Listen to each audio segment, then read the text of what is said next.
إلى يوم القيامة.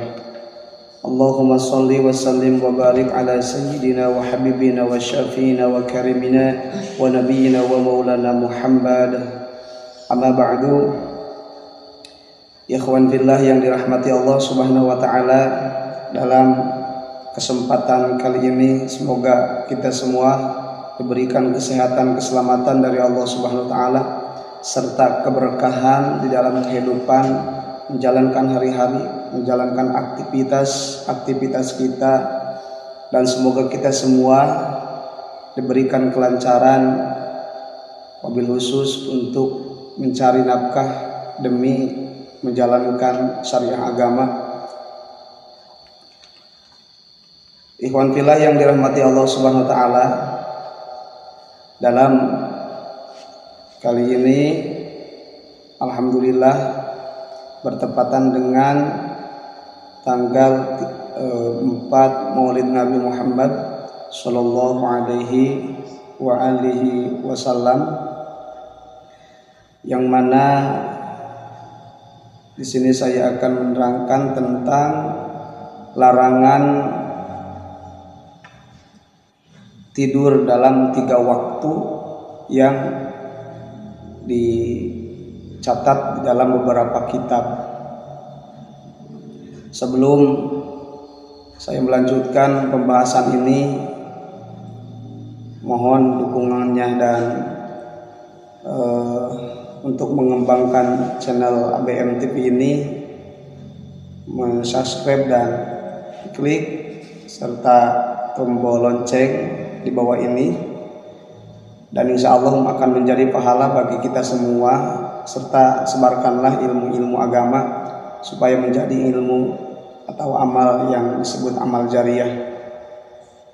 Dan bagi siapa yang mempunyai hajat, maka tulis di dalam komentar di bawah ini. Kita untuk mencoba untuk menyambungkan doa, semoga hajat kita semua dikabul oleh Allah Subhanahu wa taala dan diberikan keberkahan, amin ya rabbal alamin. Baik ikhwan fillah dirahmati Allah Subhanahu wa taala, Allah berfirman dalam surah Hud ayat 6, wa ma min dabbatin fil ardi illa Allahi ala rizquha, yang artinya a'udzubillahi minasyaitonirrajim, bismillahirrahmanirrahim, setiap makhluk yang ada di muka bumi ini, binatang melata, maka Allah yang menanggung jawab urusan rezekinya. Maka dengan itu kewajiban mencari rezeki itu sudah hak manusia, yaitu berikhtiar, namun hasilnya itu digantungkan dari takdir kita. Dan ada pula kita yang gampang rezeki atau yang sulit urusan rezeki, maka itu ada faktor-faktor penyebabnya yang dibahas di beberapa kitab. Dan tentu ketika kita menghindari dari beberapa faktor itu, insya Allah rezeki kita akan dilancarkan oleh Allah Subhanahu wa taala. Dan ketika kita mengamalkan apa yang diterangkan nanti, insya Allah rezeki kita akan lancar, diberi kelancaran Allah Subhanahu wa taala. Baik, di dalam kitab Bustanul Arifin ada 3 waktu yang dilarang untuk tidur, sehingga ketika kita membiasakan tidur di 3 waktu itu, maka itu akan mempersempit rezeki kita, bahkan menghalangi rezeki kita itu. Yang pertama yaitu setelah sholat subuh atau setelah subuh. Maka setelah subuh itu dimakruhkan, tidak boleh bagi orang-orang yang mencari rezeki itu harus tidur. Bahkan sebagian kitab itu dimakruhkannya, tidak ada sampai yang mengharamkan. Bahkan di dalam waktu subuh itu Rasulullah berdoa untuk umatnya, Allahumma barik li ummati fi bukuriha, ya Allah berkahilah untuk umatku itu di paginya. Maka kita semua sudah didoakan oleh Rasulullah SAW ketika Rasulullah masih hidup di dunia. Tetapi yang menjadi alasan meskipun Rasulullah sudah mendoakan kepada kita, kalau kita melanggar apa yang sudah menjadi ketentuan, maka bukan doanya yang tidak baik, tetapi akhlak-akhlak kita atau kelakuan kita yang menghalangi rezeki tersebut. Bahkan sebagian di dalam kitab doa di waktu subuh itu ada doa yang khusus, yaitu Allahumma inna nas'aluka ilman nafi'an wa rizqan wasi'an wa amalan mutaqabbalan. Itu yang selalu dipanjatkan oleh Rasulullah SAW di waktu subuh. Maka waktu subuh itu dinamakan dengan waktu hailulah, yaitu hailulah itu yang menghalangi rizki. Maka kita tidak boleh tidur pada waktu itu karena akan mempersempit. Kalau dagang itu akan sulit untuk mendapatkan keuntungan. Kalau kita bertani maka sulit untuk mendapatkan keberkahan.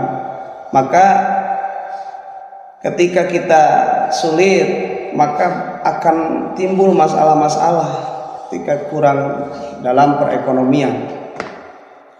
Maka pantas untuk kita di waktu pagi hari itu sengantuk apapun untuk bertahan dan tidak boleh. Jangan terkalahkan oleh ayam, yang mana ayam itu dikasih makannya itu bakatul. Kita ini manusia yang dikasih makannya itu yang makannya juga nasi, bukan bakatul. Banyaklah makanan manusia yang enak-enak itu. Tetapi kita terkalahkan ketika bangun dengan ayam. Maka dengan itu kita di waktu yang setelah sembahyang subuh itu tidak boleh. Maka di dalam kitab Bustanul Arifin diriwayatkan dari Ibnu Abbas radhiyallahu anhu annahu nadhara ila ba'di auladihi wa huwa naimun naumata subahati. Ibnu Abbas melihat sebahagian anaknya yang masih tertidur di waktu subuh. Maka Ibnu Abbas menegurnya, menghentakkan kakinya ke lantai sambil berkata, "Kum la anallahu ta'ala ainaik atanama fi sa'ati allati taqsibul arzaq fiha." Bangunlah, janganlah tidur di waktu ini. Apakah kamu tidak tahu pada waktu subuh ini Allah membagikan rizki? Pada waktu subuh ini Allah membagikan rizki. Maka seyogianya dan pantas untuk kita di waktu pagi hari ini, di pagi hari itu untuk tidak tidur.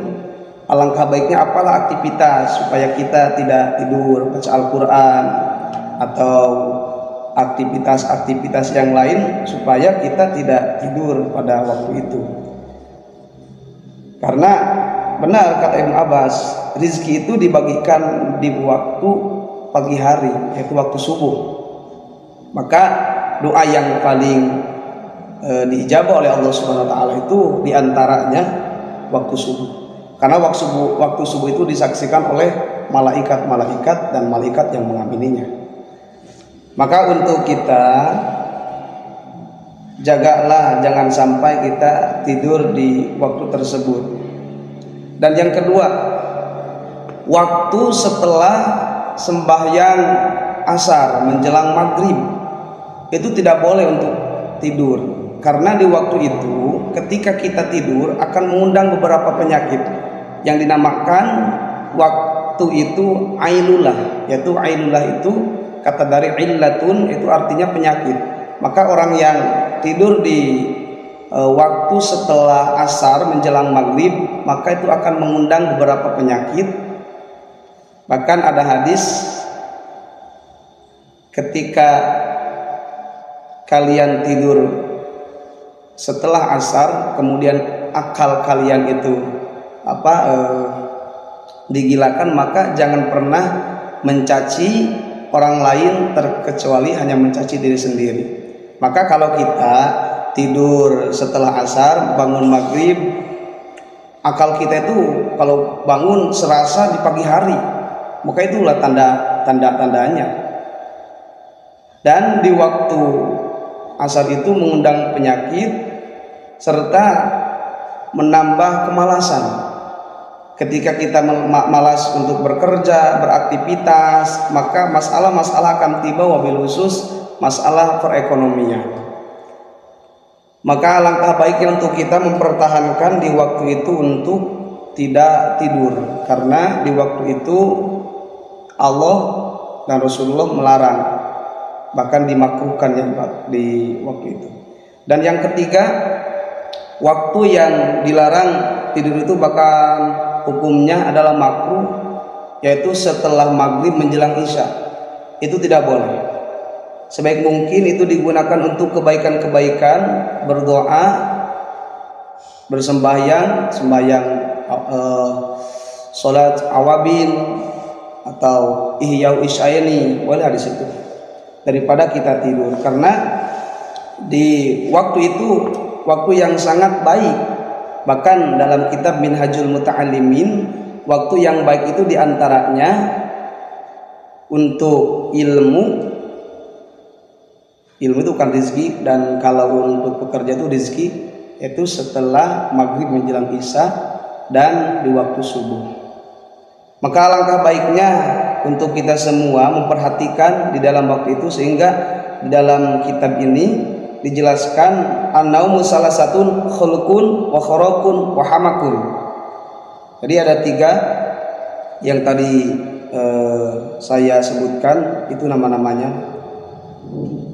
Mungkin kita semua di sini bisa menghindari dari kemiskinan serta disempitkan rezeki dengan cara bangun di waktu